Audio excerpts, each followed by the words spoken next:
Welcome to the Develop Great Managers podcast, where you can learn directly from the experts. I'm Dale Ferrario, your host. For more information and valuable insights, go to developgreatmanagers.com. Now, on to the show.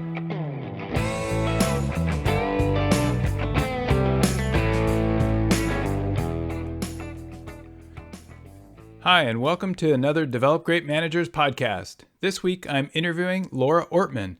Laura is the President and Chief Operating Officer for Cologix. Without going into detail, Cologix is a data center of tomorrow company. Laura has had quite a career journey. She has worked for a number of great companies as she's worked her way through all aspects of sales, account management, business development, software program and technical management, customer support and success, revenue and renewals, and operations. I got to know Laura at VMware. Our paths crossed a few times, so I got to know her, but we never really had an opportunity to work together. All I knew for sure is that she was an amazing manager and a great leader. So I am super happy to have her on the podcast. Before we get started, just a bit of warning. This was recorded during the COVID-19 shelter-in-place order. As a result, there were some network problems that impacted our Zoom recording. During the interview, we moved Laura off onto a cell phone so that we would capture good audio. So I'm really sorry about that, but I think the content is absolutely worth it. I hope you enjoy. Hey, Laura, it's great to have you on the show. I'm so excited. I know we've been trying for such a long time to get together. You and I, when we were at VMware, our careers sort of passed across each other. We didn't really spend very much time together, but I've always had a lot of respect for what you've done. And so I'm super happy to get a chance to interview you. So welcome to the show. Thank you, Dale. I'm very excited to be here. So thank you for having me. You bet. All right, so let's just jump right into it. And I think I've already filled you in a little bit, but this year I'm more focused on what are the topics that the managers are most interested in. And let me dig deeper into those topics. So sometimes I'm doing a podcast that's just on those topics, but I want to also ask you your thoughts on those various topics as well. And the first one I want to talk about is goals. You know, we've all done goals in our job. Some people, I think, do them well. I think some people are really bad at them. But I'd love to get your opinion on goals in general. You know, how do you use goals both for your personal life and for your work? So great question, Dale. I use goals both for work and home. It's very important to me. If you're familiar with Strength Finder, it's an assessment, a personal development assessment tool where really it provides your top 5 strengths. So I took the test probably 5 times, and I would say my top 4 strengths haven't changed in years. But achiever is really my number 1 strength. And the theme for that is it really explains your drive and your constant need for attainment. So every day, by the end of the day, you must achieve something tangible accomplishment. And it really describes who I am. So I get motivated when I set goals for myself and for my team. And I get excited when we achieve them. And it really helps me stay focused and on track. So as a result, do you have really short-term goals so that you continue to see regular achievement, or do you prefer to use larger, kind of longer-term goals? Yeah, so I like to use strategic goals, which are more longer term, but within those, if we can achieve, short-term objectives to really get the team motivated, because, when you feel like you've accomplished something, you can now go on to the next one versus, making it a marathon and waiting for, the 12 months to achieve that goal. Yeah. So I like to make sure we set short-term goals to really align to our long-term goals. And maybe I could share a story just on the personal side of things, because I like to set goals around my family and just, the health of what we can achieve. So we had a family goal a few years ago where we would take a road trip across the Northwest and Canada. And we did that in June 2 years ago. And we went across 11 states and 2 Canadian provinces, covering 4,100 miles in 12 days. Wow.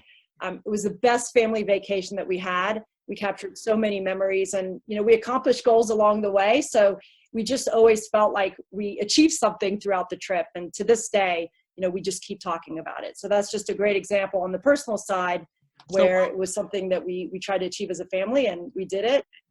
So what was the goal itself? How did you describe that goal? And then it sounds like you probably overachieved along the way, but how did you actually describe the goal? Well, we had set specific locations and kind of key sites we wanted to go see along the way. So we went to Lake Tahoe, we went through Oregon and went to Crater Lake, and then we went up the Oregon coast. So along the way, there was specific points of places that we always wanted to go see. If we were able to go see other things and we had time to do that, we were able to do that. And we really looked to achieve that in 12 days. So we stayed very focused. We weren't sure how the drive was going to be, but as we were going along the way and we kept going to different sites, it just kept wanting us to see more. So it didn't feel like 4,100 miles. Wow. And we took our golden retriever with us too, which was a lot of fun. So there was certain areas that we said we want to go see as a family, and then we just kept adding to that as we went on the road trip. That's great. I have, you probably know this, but I post my own goals on my website every year, because not only do I want to have them to motivate myself, but I put them out there because I want other people to kind of hold me accountable, and it adds a little bit of motivation as well. So tell me also about work goals. So, I've always struggled with how aggressive do you make them, right? Because you want your team to feel good about achieving their goals, but you also want to push them, right? So how do you decide how aggressive to make those goals? So setting goals is important, to drive success, for the team. So you want them to be actionable, but you also want the team to have stretch goals. So never want to be comfortable, but you want to make sure that you could achieve those goals. So through the process of achieving those, as a leader, it's important to recognize your team along the way, but essentially you want to get to that larger goal. So never be comfortable, stretch goals, but recognize along the way. Now, are you comfortable with your team not achieving all their goals? I mean, do you put some of them out there that everybody knows we're probably not going to make them all, but we're going to work toward every one of these? Is that okay with you? I think for me, if we know it's a stretch goal and I know the team did everything that they could, I always say no excuses, but we do want to make sure that we've done the best that we can to achieve those goals. It's okay to not achieve some, but essentially, again, that's why you put stretch goals out there, right? Yep. Those are the ones that you also don't want to set goals that your team can never achieve, because that would be a demotivator for them as well. Yeah, absolutely. No, I feel the same way. And I struggle with that every time I've done it in the past is, this is a big, audacious goal. Honestly, we don't know how we're going to get there, but you want the team to feel like it's possible. And then they'll try every approach that they know of. And in the end, you hope they make it. If they don't, you got to feel good anyway, because they tried everything they could, right? So good. Anything else you want to say about goals before we jump to the next one? No, I don't think so. I think we covered the key points. Okay. All right, let's jump to the next one. I really want to talk about innovation in high-tech companies, or maybe innovation in all companies. Given your role, especially how much you have to make sure that the company delivers what you need to deliver, how do you balance innovation with just running the business? Can you talk a little bit about that? Yeah, great question, Dale. So in my mind, creativity drives innovation and really helps us stay in front of the competition. So as a leader, you want to give your team an environment of inclusion and trust, so opinions and their ideas can be shared for the teams, and then you have the ability to drive creativity. So you want to foster that type of culture, and innovation doesn't come from fear, so you want to make sure that the team feels like there's an environment where they can share ideas. And that really helps us stay in front of the competition. And then, as these ideas come up, you're still trying to balance between, we got to get all this work done just to deliver what we've committed to our customers. How do you think about allocating resources to some of these ideas? Do you have any kind of model you can share? Yeah, so we've done it a few ways. At Cologix, we've got projects and initiatives that are driven by innovation. And then we obviously have projects and initiatives that really support our day-to-day operations. So as long as you can, allocate times and resources for innovation, that's going to be important. And you have to make sure that that's dedicated time that they can have in driving innovation. So there's no competing priorities. So essentially, you make it a priority, and that's part of your strategic priorities that you drive. I try to always have 1 or 2 innovation projects as part of that. Oh, okay. So you just bring it in. Yep. You just treat it like Yep. any other project. Here's a good Exactly. idea. This one happens to be innovation. Let's bring it in. We're going to make sure it gets staffed. We'll track it like everything else. Exactly. And that gets the team to feel like, oh, if I have a good idea, Laura's going to actually consider making that one of the projects that we fund, right? Correct. That's Yep. great. That's great. Okay, let me jump to the next one. Companies succeed based on having great employees. How do you go about keeping the good ones? And at the same time, how do you deal with the underperformers? How do you help them move on? Talk a little bit about how do you do that? So for me, culture is everything. And you want to create an environment and culture where employees feel appreciated. And they also feel like they're making an impact and difference for the team and for the company. So you need to lead with trust. You provide them with a platform where employees can bring their best every day, at work, and really leverage their skills and talents. So it's important to understand what motivates them and also provide them an opportunity to essentially, for your top talent growth across your company. Now, you talked about underperformers. So helping the underperformers, you want first to seek to understand why are they not performing. And you want to talk to them. You don't want to assume, you just want to talk to them. You really want to understand, what's holding them back. So is it tools? Is it support? Do they have a clear understanding of their role and expectations? And once you go through that, it's really a partnership with the employee and their manager. And in my mind, both have a responsibility to ensure the employee is successful and really bring their best to work. So you create a mutual plan with very clear focus areas that they need to improve upon. And you want to touch base with them on a regular basis to ensure they're making progress and they're feeling like they're meeting those expectations. So you want to provide honest and candid feedback throughout and essentially highlight, positive way the feedback that they are making progress. So ultimately, you want employees who want to be part of the team and that the company, that are there to help you achieve results and be part of the culture that represents the company values. So your role as a leader is to ensure your employees are successful. And sometimes as a leader, you have to make tough business decisions and part ways for the betterment of the company and sometimes the betterment of the employee as well. Yeah.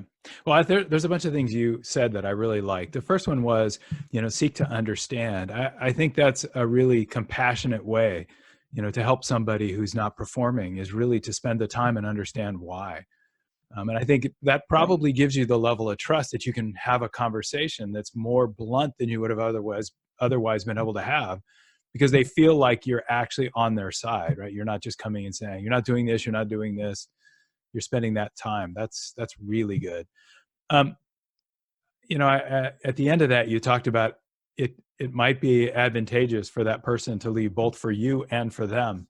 Do you have any examples of where you've done that you can share? I think that's hard for young managers to understand. Is sometimes the best thing to do is to help them understand a better place for you would be somewhere else. Any examples you can share?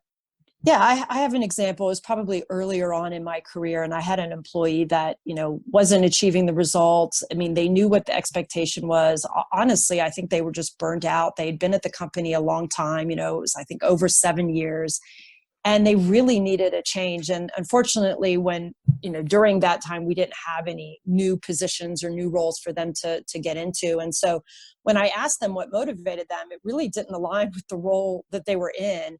And so, they weren't achieving the results, they weren't performing. And so we ended up letting them go.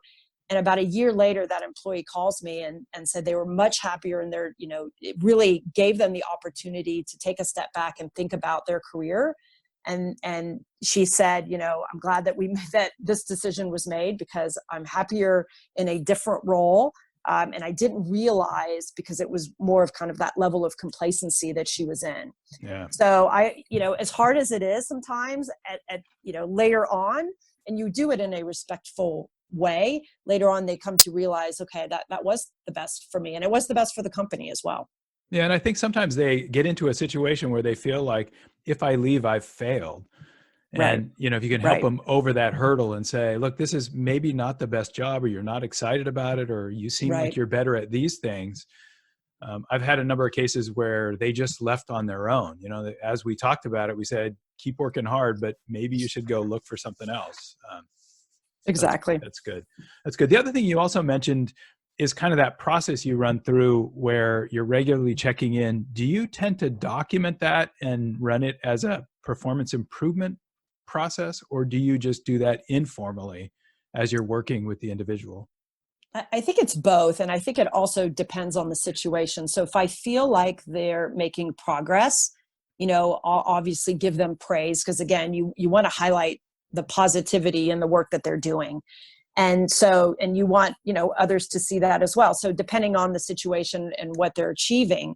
But if I feel like they're just not understanding and not getting it, then it's always good to document to make sure that you're both aligned on the expectations of the role. Because sometimes when you talk about it, the employee isn't really listening, because they're thinking about all the things that are happening that are wrong. But when you put it down on paper or in an email, you say, okay, are we aligned on this? Or do you have any other questions? And so I think it's a case by case, but certainly you always want to try to document it so everyone's aligned on the expectation. Yeah, I love that. And I actually think Yeah. the documenting it for the purpose of being crystal clear, I know there's a debate about whether it's a good or bad thing to give people ratings, and some companies are moving away from them. But I think at times, by actually giving somebody a rating, you're crystal clear on all the conversations you've been having. I tended to have the overperformers feeling like they weren't doing as well as they actually are, and the underperformers feeling like they were doing better. And when you actually gave them a rating, or in this case, maybe you wrote it down in a plan, you're crystal clear and everybody's aware of what's going on. So great. Yeah. And Dale, you bring up a good point about the performance reviews. I think in the last 3 companies I've worked for, we have not done performance reviews, but what I try to do is, during one-on-ones, and what we used to do at Equinix is quarterly conversations to talk about what are your strengths, what are you doing well, where can I help you, so that and then you summarize it and you say, these are the things that you've got to continue, you're doing great, and these are the things that, I would say you need to work on. But usually I don't wait for those. I give feedback real time, just because I've always wanted it that way. And so the employee always should know where they stand, where they are with their managers. Yeah, that's perfect. Okay, before we jump into the lightning round, anything else you want to add around working with your employees? No, I think we're good. Okay. Awesome. That was really good. Okay, so the next questions, just really quick. What comes to mind is what I'm looking for. And I ask everybody these questions. Some of them I end up using, and I turned one of them into an ebook about work-life balance. But let's jump into it. First one, when you're hiring somebody, what are the most important factors that you consider? Culture fit's number one, then their experience and skill sets that they can apply to help the team be successful. Perfect. Second one, when you think about your most effective boss, what made him or her stand out? Servant leadership. So focus first on the people that they lead, always available to their employees, great communicator, and being that mentor and coach to your employees. Later I'll have to follow up on who that was. What was the most difficult transition you made in your career? So great question. So earlier in my career, I was working for a government contractor, and we had a very large contract that was at risk. They asked me to take on a role that had a lot of risk. It was completely outside of my current role scope. And at the time, it was not a career advancement move for me, but did have the highest visibility and most challenging role to turn a team around and drive success, really in the areas that the company had been struggling with. So I ended up having to make some very tough decisions. I had to rebuild the team. I had to spend almost every weekend with the team to accomplish what was needed for us to win the contract. And it actually ended up propelling my career in ways that I never thought it would. And we won the contract, and I learned a tremendous amount in the year and a half that happened. Oh, that's good. Almost everyone I've asked about this has said that most challenging, it was probably the Yep. most valuable experience at the same time as the most challenging. Exactly. Um, uh, how do you approach help? I think you talked a little bit about this already, but how do you approach helping your employees with their career development or their career path? So I love the opportunity to mentor and coach and helping someone with their career development. I see it as an honor and really an opportunity to give back. So I listen to what their career goals are that they have, and then help them through to identify the tools and avenues that they can leverage. So, how they can gain experience and learn from others. So to me, it's truly a privilege to help others in their own career development. Oh, that's really nice. Those are really good words. Okay, last one. What tools and tricks do you use? You talked about how hard you've worked in the past. What tools and tricks do you use to find your work-life balance? So first of all, work-life balance has a different meaning for everybody. And for me, it's about family first.